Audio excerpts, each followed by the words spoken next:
गुलाम देश की राजनीति केवल और केवल देश के लिए थी, लेकिन आज की राजनीति दुर्भाग्य से कुर्सी के लिए होती जा रही है। और कुर्सी की राजनीति के कारण, वोट की राजनीति के कारण सिद्धांतों का विचार नहीं हो रहा, सिद्धांतों से समझौते हो रहे हैं। कि जिस पार्टी में कुंजा बुंजा में मैं आया था, उस पार्टी ने इस देश का बहुत काम किया।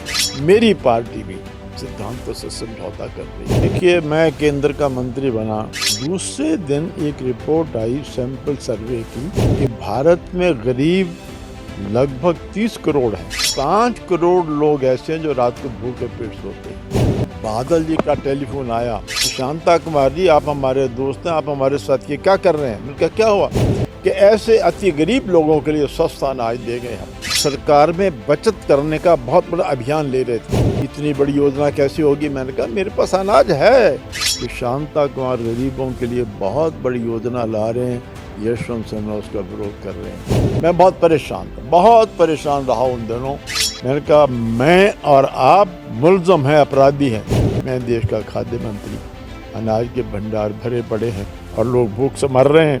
प्रधानमंत्री ग्राम सड़क योजना का आप उद्घाटन कर रहे हैं, क्या ये अच्छा हो? उस दिन आप मेरी योजना के भी उद्घाटन करें। ठीक है, शुरू कर दो। टेलीफोन में लाया, क्या यशवंत सिन्हा तो शांता कुमार जी की योजना है, वो भी 25 दिसंबर को उसका उद्घाटन भी होगा। टेलीफोन रख दिया। मैं मंत्रालय में गया, अधिकारी बैठाए, रात तक बैठाए, तैयारी की, सब कुछ किया। तो मुस्कुराए, कहेंगे तुमने करवा लिया ये। मैंने कहा देखिए यशवंत सिन्हा जी, आपको गलतफहमी थी, ये बहुत ज़रूरी है।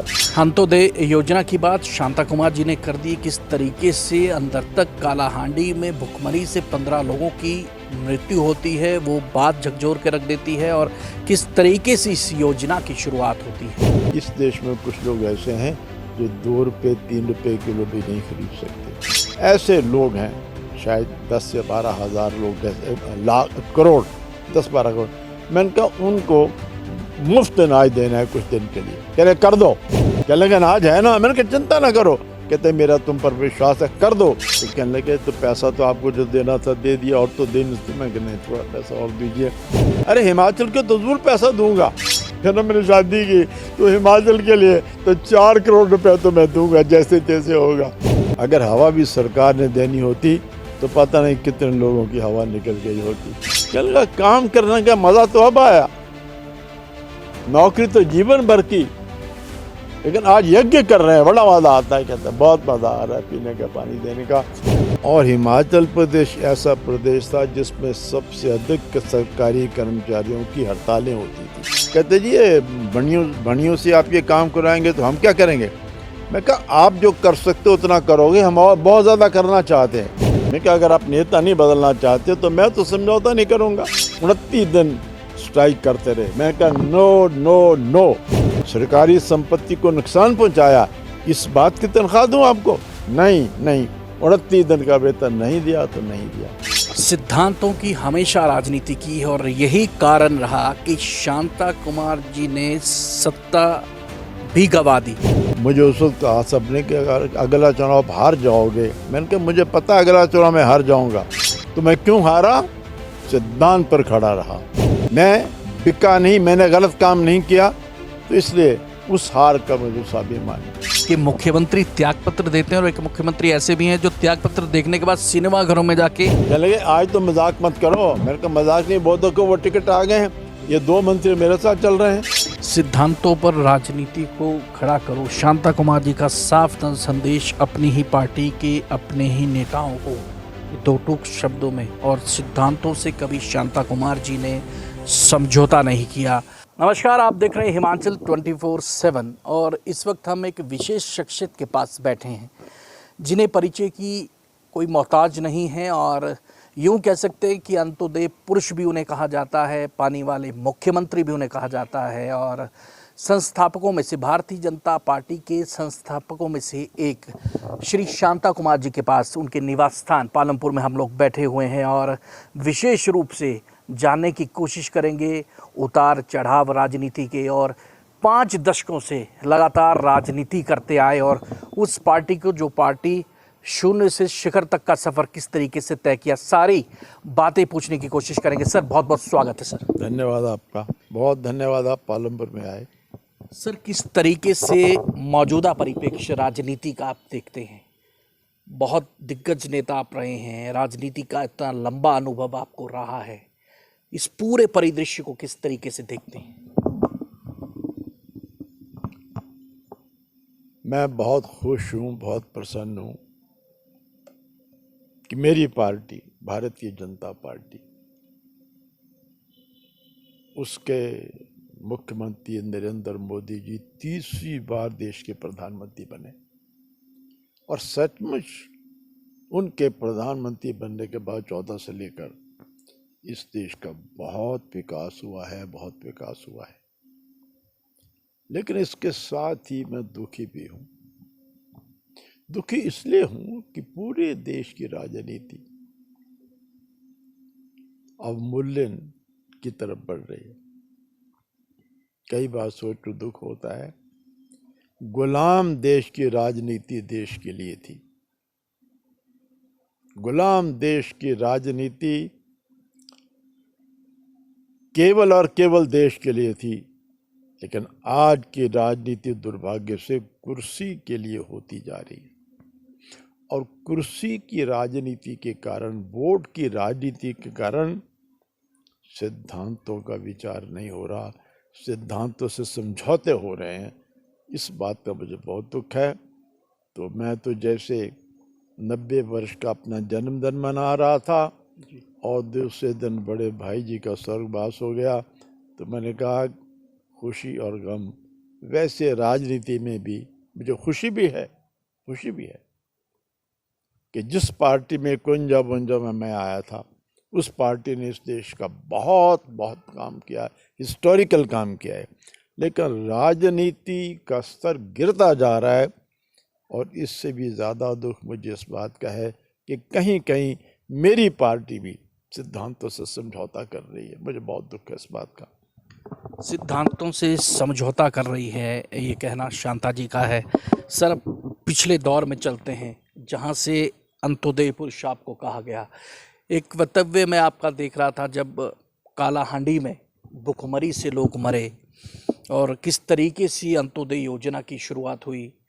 यशवंत सिन्हा काफ़ी नाराज़ हुए और कहते शांता जी आपने ये क्या कर दिया, और इस तरीके से वित्तीय हालत देश की ख़राब होगी। और कालाहांडी की घटना होती है, बड़े बड़े समाचार पत्रों में वो छपता है, अंदर तक शांता कुमार जी को वो झकझोर के रख देता है। किस तरीके से पूरे वाकया को आप देखते हैं? देखिए, मैं केंद्र का मंत्री बना, खाद्य मंत्री बना और दूसरे दिन एक रिपोर्ट आई सैंपल सर्वे की कि भारत में गरीब लगभग 30 करोड़ हैं, लेकिन 5 करोड़ लोग ऐसे हैं जो रात को भूखे पेट सोते हैं। खबर पढ़ी मैंने और थोड़ी देर के बाद पंजाब के मुख्यमंत्री श्री बादल जी का टेलीफोन आया कि शांता कुमार जी आप हमारे दोस्त हैं, आप हमारे साथ ये क्या कर रहे हैं। मैंने कहा क्या हुआ? कहते हैं हमारे भंडार भरे पड़े हैं, जल्दी उठाओ सारा अनाज, हमने और प्रोक्योरमेंट करनी है।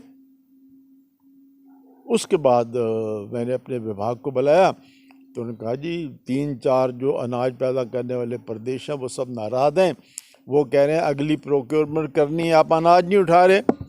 मैं हैरान हो रहा हूँ, एक तरफ भंडार भरे पड़े हैं, दूसरी तरफ 5 करोड़ लोग रात को भूखे पेट सोते हैं। बहुत परेशान हुआ और उस दिन मुझे खाना खाना मुश्किल हुआ। मैंने अपनी धर्मपत्नी का संतोष खाना नहीं खाया जा रहा, मुझे अपना आप पापी लग रहा है। खैर उसके बाद मैंने एकदम विचार किया, अंत्योदय अन्न योजना बनाई कि ऐसे अति गरीब लोगों के लिए सस्ता अनाज देंगे हम। योजना बनाई, अटल जी से बात की, लेकिन दुर्भाग्य ये था कि यशवंत सिन्हा हमारे फाइनेंस मिनिस्टर थे और वो सरकार में बचत करने का बहुत बड़ा अभियान ले रहे थे। अपनी जगह वो भी सच्चे थे। तो जो ही मेरी योजना मंत्रिमंडल में आई, उन्होंने विरोध किया, इतनी बड़ी योजना कैसी होगी। मैंने कहा मेरे पास अनाज है, पैसा नहीं खर्च करना। खैर एनी हो, उन्होंने कहा नहीं योजना पर, अब वित्त मंत्री के बिना योजना पास नहीं हो सकती थी। 3 बार मेरी योजना मंत्रिमंडल में आई, पास नहीं हुई। प्रधानमंत्री अटल बिहारी वाजपेयी चाहते थे।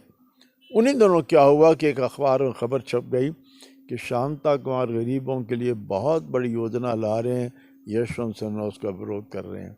और उसके बाद तो यशवंत सिन्हा मेरे दुश्मन बन गए, वो बात ही नहीं करते थे। मैं बहुत परेशान था, बहुत परेशान रहा उन दिनों।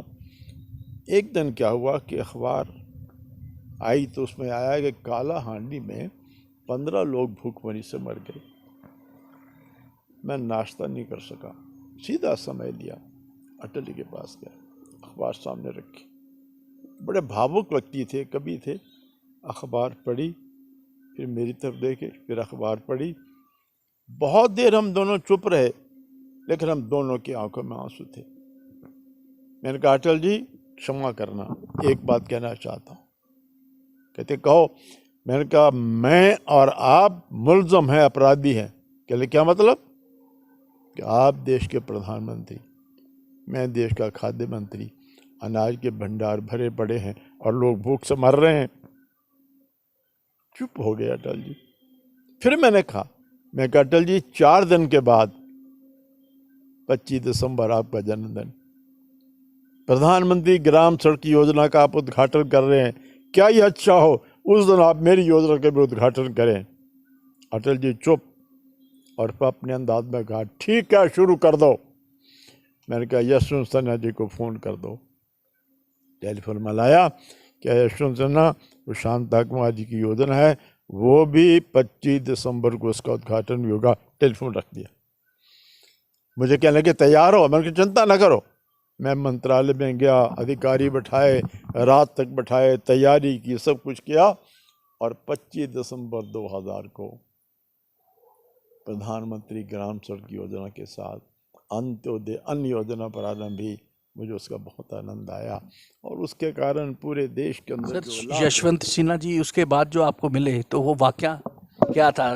उसके बाद जो ही मुझे मिले तो मुस्कुराए, कहने तुमने करवा लिया ये। मैंने कहा देखिए यशवंत सिन्हा जी आपको गलतफहमी थी, ये बहुत ज़रूरी है। खैर उसके बाद तो संबंध ठीक ठाक हो गए, लेकिन अंत्योदय अन्न योजना प्रारंभ न होती, अगर अटल बिहारी वाजपेयी जैसा भावुक व्यक्ति देश का प्रधानमंत्री ना होता, तो मुझे बड़ी खुशी है। और उसके बाद आज तो सर वो पूरे देश में लागू है, बहुत गरीब तबका बहुत ज़्यादा लाभ, 80 करोड़ लोगों को लाभान्वित कर रहा है। और भारत के किसानों के चरणों को नमन करता हूँ, जिन्होंने इतना अनाज पैदा किया है कि आज हम 80 करोड़ लोगों को मुफ्त अनाज दे रहे हैं। ये भगवान की बड़ी कृपा है। लेकिन मैं तो जब भी सरकार में रहा, चाहे हिमाचल में रहा, चाहे वहाँ रहा, मेरे लिए राजनीति सेवा की राजनीति थी, कुर्सी की राजनीति नहीं थी। इसलिए जीवन में कई समाया, कुर्सी छोड़ी, सत्य नहीं छोड़ा। अंत्योदय योजना की बात शांता कुमार जी ने कर दी। किस तरीके से अंदर तक कालाहांडी में भुखमरी से 15 लोगों की मृत्यु होती है, वो बात झकझोर के रख देती है। और किस तरीके से इस योजना की शुरुआत होती है और आज 80 करोड़ से अधिक व्यक्तियों को उस योजना से लाभ मिल रहा है, ये हम साफ तौर पर कह सकते हैं। और ये देन सिर्फ शांता कुमार साहब की है और उस नीति की है जो इनके जहन में आई। सर अब बात करते हैं, ये बात नहीं, एक और बात बताना चाहता हूँ। वो योजना तो थी 3 रुपये 2 रुपये किलो 25 किलो अनाज देना। जो ही योजना शुरू हुई चली तो मेरे पास कुछ लोग आए, कहने लगे आपका बहुत धन्यवाद, लेकिन आपको पता है इस देश में कुछ लोग ऐसे हैं जो 2 रुपये 3 रुपये किलो भी नहीं खरीद सकते। मैंने कहा वाकई ऐसा है। एकदम योजना बनाई, अटल जी के पास गए। मैंने कहा अटल जी ऐसे लोग हैं, शायद 10 से 12 हज़ार लोग, कैसे लाख करोड़ 10-12 करोड़। मैंने कहा उनको मुफ्त अनाज देना है कुछ दिन के लिए। कह रहे कर दो। मंत्रिमंडल में आए बिना अटल जी को मुझ पर इतना भरोसा था, इतना भरोसा था। चलते चलते बात की, क्या लगा अनाज है ना? मैंने कहा चिंता ना करो। कहते मेरा तुम पर विश्वास है, कर दो। और हमने अन्नपूर्णा योजना शुरू की, उनको मिलेगा।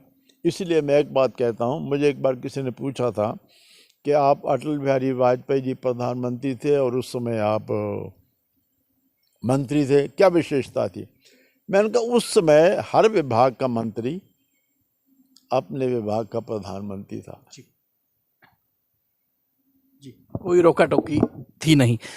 सर, अंत्योदय योजना की बात करी, पानी वाले मुख्यमंत्री के नाम से मशहूर है। ग्रामीण तबकों में जहां स्रोत नहीं थे, यूं कह सकते हैं पानी के, लेकिन कुछ जगहों पर स्रोत थे, लेकिन वहां पे सूखा भी पड़ता था।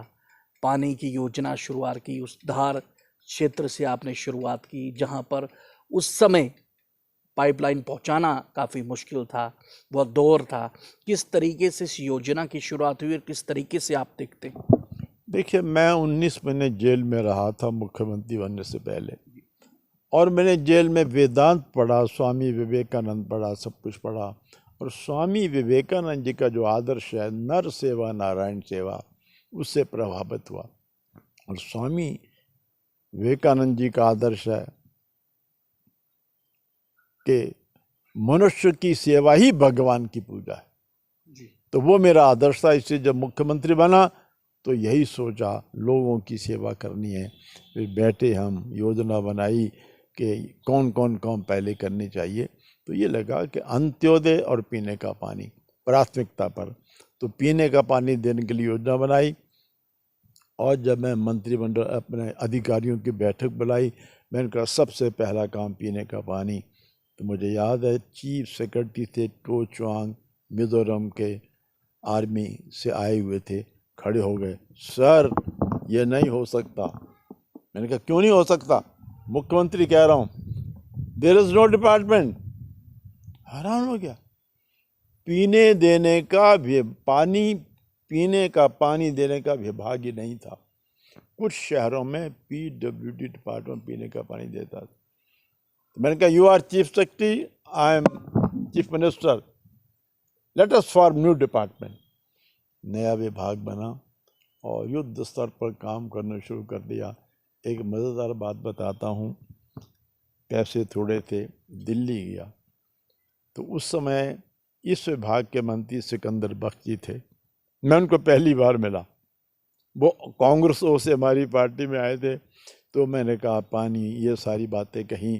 तो कहने लगे तो पैसा तो आपको जो देना था दे दिया, और तो देने, तो मैं नहीं, थोड़ा पैसा और दीजिए। कहने लगे कहाँ के मुख्यमंत्री हो आप? मैंने कहा हिमाचल के। अरे हिमाचल के तो जरूर पैसा दूंगा। मैं बड़ा खुश हो गया। फिर चाय आ गई, कहने लगे तुम्हें बात सुनाता हूँ। मैं जब जवान था तो एक हिंदू लड़की से मेरा प्यार हो गया, और तुम्हारी बीजेपी वाले लोग जो हैं वो मेरे खिलाफ आंदोलन करने लगे। कहने लगे ये मदन लाल खुराना जहाँ शुरू कर दिया, ये वो, और मेरा जीना हराम हो गया। तो मैं प्यार बड़ा करता था उसको, तो मैं उस लड़की को लेकर आपके हिमाचल के नाहन में जाकर के छिपा फिर मैंने शादी की। तो हिमाचल के लिए तो 4 करोड़ रुपए तो मैं दूंगा, जैसे तैसे होगा। फिर उनके साथ बड़ा प्यार हो गया मेरा। 2 बार हिमाचल प्रदेश में आए और मुझे खुला पैसा मिलने लगा। प्रधानमंत्री जी से मैंने बात की, और हिमाचल में युद्ध स्तर पर 500 गांवों को पीने का पानी देने का कार्यक्रम दैन में हुआ था, और प्रधानमंत्री मोरारजी देसाई आए थे। युद्ध स्तर पर मुझे याद है मैंने कहा था सब कर्मचारियों को, ये सरकारी कार्यक्रम नहीं है, ये यज्ञ है। और मैं कहा करता था कि आदमी को जीवित रहने के लिए 2 चीज़ें बहुत ज़रूरी हैं, एक हवा और पानी। मैंने कहा हवा तो भगवान ने दे दी, अगर हवा भी सरकार ने देनी होती तो पता नहीं कितने लोगों की हवा निकल गई होती। तो पानी को प्राथमिकता दी और हज़ारों गाँव को पीने का पानी मिला। मुझे बहुत खुशी है कि विभाग के सब लोग यज्ञ समझ करके काम करने लगे। चीफ इंजीनियर पीने के पानी के विभाग में थे, वो एक दिन कहने लगे आपके घर आना है। मैंने कहा यहीं बताओ, कहते नहीं घर आना है। घर आए, मेरे पैर छुए। मैं क्या बात है? कहने लगा काम करने का मज़ा तो अब आया, नौकरी तो जीवन भर की, लेकिन आज यज्ञ कर रहे हैं, बड़ा मज़ा आता है। कहता है बहुत मज़ा आ रहा है पीने का पानी देने का। और मेरी हालत ये थी, मुझे ये पता होता था इस एक्शन ने इस महीने इतने गाँवों को पीने का पानी देना है, तो मैं पूछता था उससे। तो बहुत बड़ा काम हुआ। मुझे वीरभद्र सिंह जी कई बार कहा करते थे, यार कमाल है, पीने का पानी हम दे रहे हैं तुम्हें तो 30-40 साल हो गए, लेकिन पीने वाला पानी वाला मुख्यमंत्री तो जो कहते हैं। मैं कहा वीरभद्र सिंह जी, सबसे पहले लोगों की तकलीफ मैंने महसूस की और ये काम किया, तो मुझे खुशी है कि, और मुझे इस बात की और खुशी है कि मेरे बाद हर मुख्यमंत्री ने इस योजना को प्राथमिकता दी। और आज हिमाचल प्रदेश, पहाड़ी प्रदेश, आज 2 चीज़ें, भारत के पहाड़ी प्रदेशों में हिमाचल नंबर 1 है सड़कों के लिए और पीने के पानी के लिए। भगवान का धन्यवाद करता हूँ। सड़कों वाले मुख्यमंत्री धूमल साहब को कहते हैं, पानी वाले मुख्यमंत्री अंत्योदय पुरुष शांता कुमार जी को कहते हैं। बड़ा लंबा अंतराल जो है राजनीति का आपने देखा। राजनीति की बात करें तो एक और अंतराल, एक खबर, एक वक्तव्य में पढ़ रहा था, उस समय के चीफ सेक्रेटरी मुखर्जी साहब हुआ करते थे और शांता कुमार जी बोल्ड डिसीजन लेने के लिए माहिर थे, मतलब सिद्धांतों के साथ समझौता नहीं करते थे। ये साफ तौर पर चर्चाएं होती थी कि शांता कुमार असूलों की राजनीति करते हैं। बहुत सारे उस जमाने, आपने भी जिक्र किया, कई अखबारों में साक्षात्कार दिए, उसमें भी जिक्र हुआ कि बहुत सारे आंदोलन उस समय हुआ करते थे। मैं मौजूदा आंदोलन की जो बात कर रहा हूँ, मौजूदा जो परिप्रेक्ष्य राजनीति का देख रहा हूँ, जिस तरीके से कर्मचारी फिर से जो है हावी हुआ पड़ा है और जिस तरीके से वो अपनी बात मनवाने में लगा है, किस तरीके से सर देखते हैं मुखर्जी साहब को, आप बुलाते हैं और आप सीधा एक डिसीजन लेते हैं, नो वर्क नो पे। सिद्धांतों की राजनीति से शांता कुमार कभी समझौता नहीं करेंगे। देखिए, हिमाचल प्रदेश उस समय ऐसा प्रदेश था जिसमें भारत में पॉपुलेशन के मुताबिक सबसे अधिक सरकारी कर्मचारी थे और हिमाचल प्रदेश ऐसा प्रदेश था जिसमें सबसे अधिक सरकारी कर्मचारियों की हड़तालें होती थी।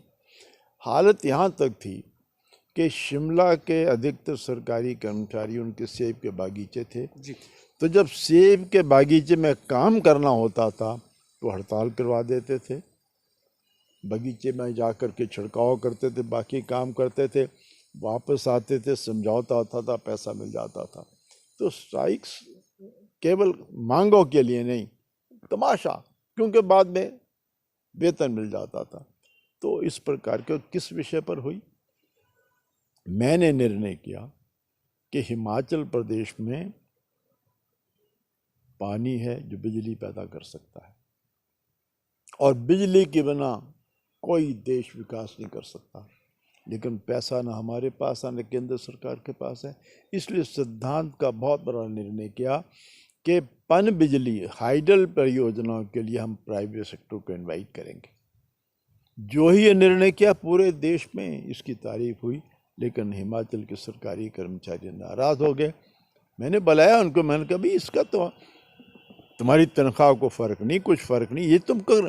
कहते जी ये बनियों से आप ये काम कराएंगे तो हम क्या करेंगे।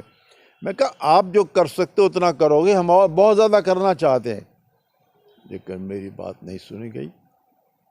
सरकारी कर्मचारी हड़ताल पर। मैंने बार बार कहा आपकी तनख्वाह, आपके भत्तों पर कोई अंतर नहीं पड़ेगा। प्राइवेट सेक्टर को इनवाइट करने से सरकारी कर्मचारी का कोई दूर का भी रिश्ता नहीं था। हड़ताल हो गई और 20 दिन से ज़्यादा बढ़ने लगी और हिमाचल प्रदेश में कोई सरकार सरकारी कर्मचारी की मदद के बिना न बन सकती है न चल सकती है, सब जानते थे। तो मुझ पर दबाव पड़ने लगा, सारे मंत्री नाराज़, समझौता करो, जैसे तैसे करो, ये करो वो करो। मैंने कहा नहीं। मुझे याद है दिल्ली बुलाया गया मुझे, आदमी अडवाणी जी बैठे थे। अडवाणी जी का बात तो तुम्हारी ठीक है, लेकिन भाई सरकारी कर्मचारी के बिना हिमाचली राजनीति नहीं हो सकती। मैंने कहा अडवाणी जी बात ठीक है, लेकिन वर्क कल्चर के बिना सरकार नहीं चल सकती, वर्क कल्चर के बिना कोई देश खड़ा नहीं हो सकता। खैर कहने लगे नहीं। मैंने कहा फिर एक ही इलाज है। कहने क्या। मैंने कहा आप नेता बदल लीजिए। कहते ये कैसे हो सकता। मैं कहा अगर आप नेता नहीं बदलना चाहते तो मैं तो समझौता नहीं करूंगा। मुझे याद है अडवाणी जी चुप हो गए। अरुण जेटली बैठे थे, तब वो जीवित थे, उनका मुझे वो शब्द याद है। अरुण जेटली कहने लगे Shanta Kumar, though it is very good governance but it is very bad politics. जी। ये बहुत बढ़िया राज्य करने की नीति है, लेकिन बहुत बुरा पॉलिटिक्स है। मैंने कहा excuse me, I will prefer good governance come but make. नमस्कार, मैं चला आया। 29 दिन स्ट्राइक करते रहे। मैंने कहा नो नो नो, और आखिर उनको अपनी स्ट्राइक वापस लेनी पड़ी। और उसके बाद पूरे भारत के अंदर नो वर्क नो पे सिद्धांत बना। मुझे याद है कहीं कोर्ट में मामला गया था तो किसी हाई कोर्ट ने हिमाचल सरकार की तारीफ की थी। मैंने कहा सिद्धांत की राजनीति चाहिए, बिना वर्क कल्चर के देश आगे नहीं बढ़ सकता, और वर्क कल्चर लाना है तो पैसा मिलेगा काम का। मैंने कहा आपने स्ट्राइक की, आपने सरकारी संपत्ति को नुकसान पहुंचाया, इस बात की तनख्वाह दूं आपको? नहीं नहीं, 29 दिन का वेतन नहीं दिया तो नहीं दिया। और मुझे खुशी है कि मैंने सिद्धांत की राजनीति की। सिद्धांतों की हमेशा राजनीति की है और यही कारण रहा कि शांता कुमार जी ने सत्ता भी गंवा दी। ये भी बात सर सही है। आपको बहुत लोगों ने कहा कि इस चीज़ का अगर आप ये उपयोग नो वर्क नो पे करेंगे, अगर आप कर्मचारियों से सीधे तौर पर पंगा लेंगे तो आपको सत्ता से बाहर होना पड़ेगा। 2.5 साल का कार्यकाल आपका रहा। लेकिन आज वही बात मुझे याद आती है जब यहाँ पर तोड़ मरोड़ की राजनीति जो अब सामने आई है, उस समय के जो दौर था, उस समय की मैं बात कर रहा हूँ जब ठाकुर रामलाल जो है वो मुख्यमंत्री हुआ करते थे। 26 लोग आपकी पार्टी से छोड़कर दूसरे खेमे में चले गए थे। उसमें बड़े बड़े नाम थे, ठाकुर कौल सिंह थे, गुलाब सिंह ठाकुर थे, जो जनता पार्टी के बैनर तले चुनाव लड़ते हैं लेकिन फिर दूसरी तरफ पाला बदल कर चले जाते हैं। वो भी एक दौर था। ठीक है, 2 बातें बताना चाहूँगा। एक तो नो वर्क नो पे के बाद जो चुनाव हुआ, मुझे उस वक्त कहा सबने कि अगर अगला चुनाव हार जाओगे। मैंने कहा मुझे पता अगला चुनाव मैं हार जाऊंगा। अगला चुनाव जब हम हारे तो सब ने कहा कि उसके कारण हारे हैं। तो मैंने एक बात कही थी जो प्रेस में आई थी, मैंने कहा देखिए एक बहुत बड़े विद्वान ने कहा है, some defeats are more glorious than victories. तो मैं क्यों हारा? सिद्धांत पर खड़ा रहा। मैं बिका नहीं, मैंने गलत काम नहीं किया, तो इसलिए उस हार का मुझे स्वाभिमान है। जो आपने दूसरी बात कही, दल बदल, दिल्ली में परिस्थिति बदल गई थी, इंदिरा गांधी दोबारा आ गई थी तो भयंकर दल बदल होने लगा। और मुझे कहा गया कि भाई कोशिश करो, कुछ करो, जैसे तैसे विधायकों को रखो, कुछ को मंत्री बनाने का वायदा दो, कुछ को पैसा वैसा करो। मैंने कहा देखिए मैं इस तरीके से सरकार नहीं बचाऊंगा। लंबी कहानी, लंबा भी था, कभी एक जाता था कभी दूसरा जाता था। उन दिनों मजाक था, प्रेस वाले मिलते थे, कहते थे आज क्या क्या स्कोर है, कितने गए आज। मुझे वो दिन याद है, मैं अपने घर में बैठा हुआ था, 2 मंत्री, एक हमारे मित्र और सोलन ब्रूरी के मालिक श्री कपिल देव सारे आए। कहने लगा चिंता ना करो, 8 विधायकों का इंतजाम हमने कर लिया। ये उनकी लिस्ट है, जब कहो ये 8 आपके चरणों में आ जाएंगे। और जब ये 8 आ जाएंगे कांग्रेस से टूटकर, तो आपकी पार्टी से कोई बाहर नहीं जाएगा। मैं चुप। हमारे एक मंत्री कहने लगा आप चुप क्यों हो, सरकार नहीं बचाना चाहते? मैं फिर चुप। सोलन ब्यूरी के मालिक कहने लगे कुछ ज़्यादा मुश्किल नहीं हुआ, 5-5 लाख में काम हो गया, केवल 40 लाख में यह सारा काम हो गया। मैं फिर चुप। सब नाराज, चाय आ गई थी, कोई पी नहीं रहा था। कहते बताते क्यों नहीं? मेरे मुँह से निकला सारी बातें ठीक हैं, लेकिन मैं जिंदा मांस का व्यापारी नहीं हूँ। कहने क्या मतलब? खरीदूंगा नहीं। कहने कि सरकार, मैंने कहा सरकार भाड़ में जाए। इतने नाराज हुए, चाय नहीं पी। और एक मंत्री ने जाता है आप जाओ। बाद में मैंने कहा आपका मतलब ये था कि जाओ भाड़ में? कहते हाँ यही मतलब था। सब चले गए। शाम के समय 3 लोग और चले गए, मैं अल्पत में रह गया। मैं गवर्नर के पास गया, त्याग पत्र दिया, माल रोड पर शोर बच गया, मुख्यमंत्री ने त्याग पत्र दे दिया। मैं घर पहुंचा तो पत्रकार मेरे घर पर दे दिया त्याग पत्र। मैंने कहा अल्पमत में हो गया, मैंने कहा था यूं ही मेजोरिटी नहीं रहेगी त्याग पत्र दे दूंगा, दे दिया। कहने लगे अब क्या कर रहे हो? मैंने कहा सिनेमा देखने जा रहा हूँ। कह लगे अरे भाई आज तो मजाक मत करो। बड़ा समाचार पत्रों में छपा कि मुख्यमंत्री त्याग पत्र देते हैं और एक मुख्यमंत्री ऐसे भी हैं जो त्याग पत्र देखने के बाद सिनेमा घरों में जाके फिल्म देखते हैं। क्या लगे आज तो मजाक मत करो। मैंने कहा मजाक नहीं, बहुत को वो टिकट आ गए हैं, ये 2 मंत्री मेरे साथ चल रहे हैं, अगर आपको चलना चलो। और मैं सीधा गया, सिनेमा देखा, जुगनू पिक्चर लगी थी जी, बहुत मजा आया। कारण क्या है? देखिए कारण क्या है, मैंने अपना कर्तव्य पालन किया। उसके बाद जो मुझे भगवान ने दिया मैंने उसको सेलिब्रेट किया। सर जुगनू फिल्म देखने के बाद जब आप दिल्ली गए थे तो आडवाणी साहब ने पूछा था कैसी लगी फिल्म? नहीं, आडवाणी साहब का दूसरे दिन सुबह टेलीफोन आया, अखबार में खबर छप गई। आडवाणी ने कहा बहुत बढ़िया, बहुत बढ़िया, बड़ा मजा आया। कैसी थी पिक्चर? मैंने कहा बहुत बढ़िया थी, आप भी देखिए। जी बहुत सारे रोचक किस्से और बहुत ज़्यादा राजनीतिक का अनुभव जो है वो शांता कुमार अपने आप में रखते हैं। एक नाम ही बहुत काफ़ी है, संस्थापकों में से एक, और यहीं से, और पालमपुर एक ऐसी धरती है जहां से राम मंदिर की यूं कह सकते हैं कि एक नींव भारतीय जनता पार्टी ने, इस प्रगति मैदान सामने धौलाधार की पहाड़ियों के नीचे बसा ये पालमपुर, और यहीं से वो नींव राम मंदिर की रखी गई थी। बहुत बड़े बड़े लोग उसमें शामिल थे, शांता कुमार जी भी शामिल थे। आज भव्य राम मंदिर और खुद प्रभु श्री राम विराजमान है। इस पूरे परिदृश्य को किस तरीके से शांता कुमार जी थे? मैं हिमाचल प्रदेश भारतीय जनसंघ का अध्यक्ष था जी। दिल्ली में मुझे श्री कृष्ण लाल शर्मा जी हमारे बड़े निकटस्थ मित्र थे और हिमाचल के इंचार्ज थे, जनरल सेक्रेटरी थे। कह लगे शांता कुमार बात सुनो, अगली वर्किंग कमेटी की मीटिंग बड़ी इम्पोर्टेंट है और वो हिमाचल में करनी है। मेरे को बड़ी अच्छी बात है, हम शिमला भी योजना बनाते हैं। कहते नहीं शिमला में नहीं, पालमपुर में। मैं कहा Krishna Lal ji, all India working committee की मीटिंग पालमपुर में, इतनी जगह लोगों को ठहराने की कहाँ हुई? क्या लगे मुझे कुछ पता नहीं, ये तुम भी कर सकते हो, वहाँ करनी है। मैं कहा करनी है तो करनी है। खैर मैं पालमपुर आया, कार्यकर्ताओं से बात की, सब लोग हैरान परेशान।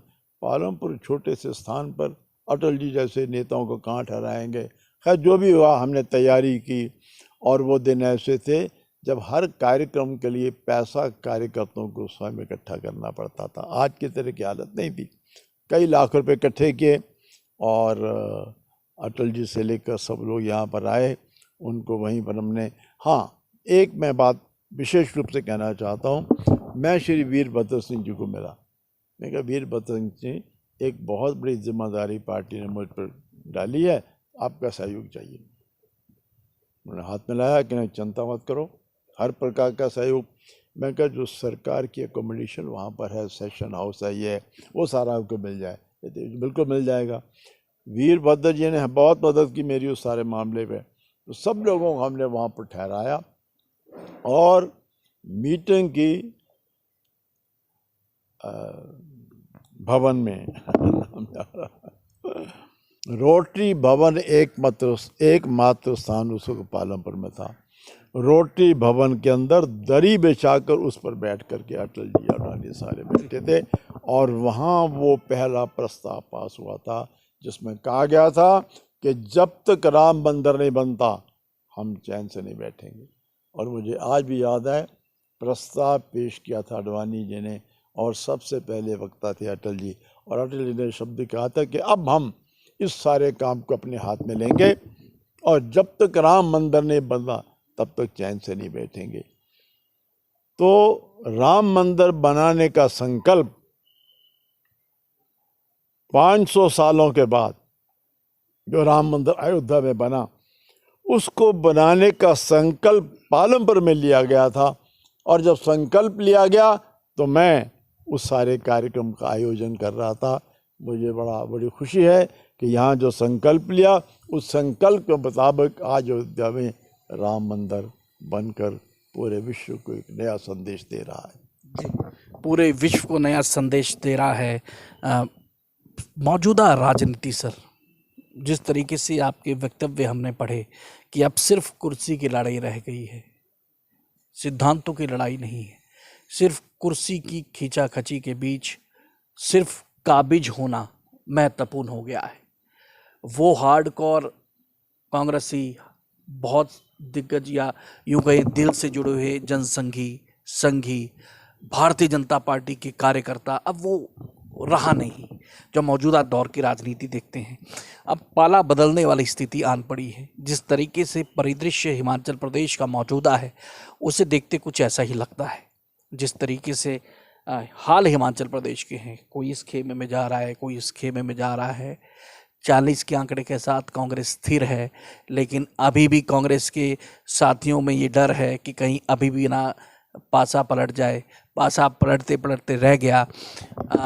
राज्यसभा के जो चुनाव हुए उसमें हर्ष महाजन साहब पूर्ण तरीके से वो कांग्रेसी थे, वीरभद्र के दाहिने हाथ कहा जाता था। भारतीय जनता पार्टी में आते हैं, भारतीय जनता पार्टी के प्रत्याशी बनते हैं और उसके बाद राज्यसभा के लिए नॉमिनेट होते हैं। वहाँ से उथल पुथल शुरू हो जाती है।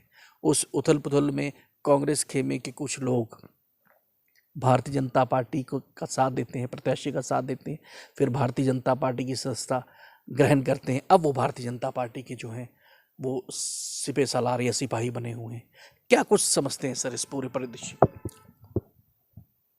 देखिए, मैं 17-18 वर्ष की आयु का था जी जब मैं भारतीय जनसंघ के काम में आ गया था। जी। आज जीवन के 90 वर्ष पूरे करके 91वें वर्ष में बैठे हुए मैं मुड़ करके देखता हूँ और जब सोचता हूँ कि जब मैं पार्टी में आया तो पार्टी के पास क्या था? पार्टी के पास कुछ भी नहीं था। पुलिस की लाठियां, आंदोलन करो तो जेल, चुनाव लड़ो तो जमानत जब्त, इसके अलावा कुछ नहीं था। लेकिन 3 बातें हमारे पास थी। एक समर्पित कार्यकर्ता, देशभक्ति की भावना और ईमानदारी की राजनीति। केवल इन 3 बातों के कारण उस वक़्त की दुनिया की सबसे छोटी पार्टी को भारत की जनता ने दुनिया की सबसे बड़ी पार्टी बना दिया जी। और कुछ हमारे पास नहीं था। इसलिए मैं ये कहता हूँ अपनी पार्टी के लोगों को भी, मैंने अपनी आत्मकथा लिखी है, उसमें भी आखिर ये बात कही है कि मेरी तरफ से तो ये बात है, मैं भगवान से अपने जीवन के अंतिम इच्छा यही व्यक्त करूँगा कि मेरी पार्टी जिन सिद्धांतों को लेकर दुनिया की सबसे बड़ी पार्टी बने, उस सिद्धांतों को मेरी पार्टी ना छोड़े। बाकी राजनीति तो कलुषित हो गई। बिल्कुल राजनीति केवल और केवल कुर्सी के लिए हो गई। कहीं कहीं मेरी पार्टी भी समझौता कर रही है, तो मैं ये चाहता हूँ कि मेरी पार्टी किसी प्रकार का समझौता करे। देखिए आज क्या परिस्थिति है, मैंने कहा था, आदरणीय प्रधानमंत्री को पत्र भी लिखा था, मैंने कहा आज अगर श्री जयप्रकाश नड्डा, जगत प्रकाश नड्डा जो हमारी पार्टी के अध्यक्ष हैं, जगत प्रकाश नड्डा और हमारे प्रधानमंत्री आदरणीय मोदी जी घोषणा करें, हम अपनी पार्टी की तरफ से ही ऐलान करते हैं कि कहीं पर भी दल बदल से सरकार नहीं बनाएंगे, दल बदल में शामिल नहीं होंगे। सरकार बनाएंगे तो वोटों से, ना छल से, ना कपट से, ना नोटों से। एक आज घोषणा करो तो 5% वोट हमारा और बढ़ जाएगा। लोग ईमानदार हैं, नेता बेईमान हैं। सर दल बदल लोग बेईमान नहीं। दल बदल तो हो रहा है, मध्य प्रदेश में हुआ, महाराष्ट्र में हुआ, खींचातानी। मैं कह रहा हूँ, मैं हमारी पार्टी में भी हो रहा है। दुर्भाग्य, ये नहीं होना चाहिए। मैं सारे राजनीतिक नेताओं को कहना चाहता हूँ, ये वोट की राजनीति बंद करो, देश बर्बाद हो जाएगा। वोट की राजनीति बंद करो, देश बर्बाद हो जाएगा। भगत सिंह जैसे लोग क्या ऐसे देश के लिए जी। फांसी के फंदों पर झूले थे। जिस देश में लाखों का चुना हुआ नेता खुलेआम नीलाम होता है, खुलेआम नीलाम होता है। मुझे याद है राजस्थान में दल बदल हो रहा था, तो एक दिन शायद वहाँ के मुख्यमंत्री ने कहा कि अब तो एमएलए का भाव 1 करोड़ से ऊपर हो गया। ओहो, मैंने अखबार में कहा था कि मेरा तो दिल टूट गया। जनता के चुने हुए नुमाइंदे, लाखों के चुने नुमाइंदे, वो खुलेआम नीलामी में बिकते हैं। ये दृश्य बड़ा भयानक है, बहुत भयानक है। स्वर्ग में बैठे हुए गांधी, नेहरू और भगत सिंह आंखों से आंसू बहा रहे होंगे। देश के सभी राजनेताओं से मेरा हाथ जोड़कर निवेदन है, इस छल कपट को बंद करो, राजनीति को सिद्धांतों पर खड़ा करो, तभी देश आगे बढ़ेगा। जी, सिद्धांतों पर राजनीति को खड़ा करो। शांता कुमार जी का साफ संदेश अपनी ही पार्टी के अपने ही नेताओं को, ये दो टूक शब्दों में। और सिद्धांतों से कभी शांता कुमार जी ने समझौता नहीं किया। यही कारण रहा कि 2 बार सत्ता में आते हुए भी सत्ता हाथ से चली गई, लेकिन सिद्धांत जो है वो अड़िंग रहे, सिद्धांतों पर अड़िंग रहे हमेशा। सर, एक सवाल मेरे जहन में जो है वो अब आ रहा है, और जिस तरीके से शांता कुमार सन 1992 में जब मुख्यमंत्री थे, उस समय कर्ज नहीं था, और लगभग अगर मैं बात करूं तो 92 में 10,000 के करीब जो है वो कर्ज था। आज कर्ज की जो सीमा है वो 86,000 कुछ करोड़ रुपए जो है वो हो चुकी है, 1000 करोड़। लगभग जिस तरीके से अभी अंतराल 1.25 साल का सरकार को हुआ है, जितना जयराम साहब की सरकार ने 5 वर्ष में ऋण लिया था वो ये 1.25 साल में ले चुके हैं। और दूसरी तरफ 1 लाख करोड़ का आंकड़ा बहुत जल्द पार कर लिया जाएगा। आपको लगता है कि हिमाचल प्रदेश इतना समृद्ध है कि जो भी सरकार ये भविष्य में बनेगी, 1,00,000 करोड़ का ये जो 1,00,000 करोड़ का ये जो 1000 करोड़ का ऋण है, इसको वो चुकता कर पाएगी? इतने संसाधन हिमाचल प्रदेश के पास नहीं है। पर्यटन पर वो निर्भर रहता है, दूसरे संसाधनों में इतना इजाफा हुआ नहीं कि कहाँ से उसकी भरपाई हो। क्या कुछ कहना चाहते हैं? देखिए, दुर्भाग्य इस देश का ये है कि भ्रष्टाचार और फजूल खर्ची के कारण बहुत सी राज्य सरकारें दिवालियेपन के कगार पर आकर के खड़ी हो गई। आपने जैसे कहा कि मुझे थोड़ा थोड़ा समय मिला, लेकिन एक बात याद रखिए, मेरी अवधि बहुत कम रही जी, लेकिन मेरी उपलब्धि बहुत शानदार है जी, बहुत शानदार है। अभी पिछले हफ्ते भारत सरकार ने हिमाचल को सम्मानित किया। किस बात के लिए? हाइडल पावर के लिए जी। और ये हाइडल पावर कब शुरू हुई? मेरे वक्त में।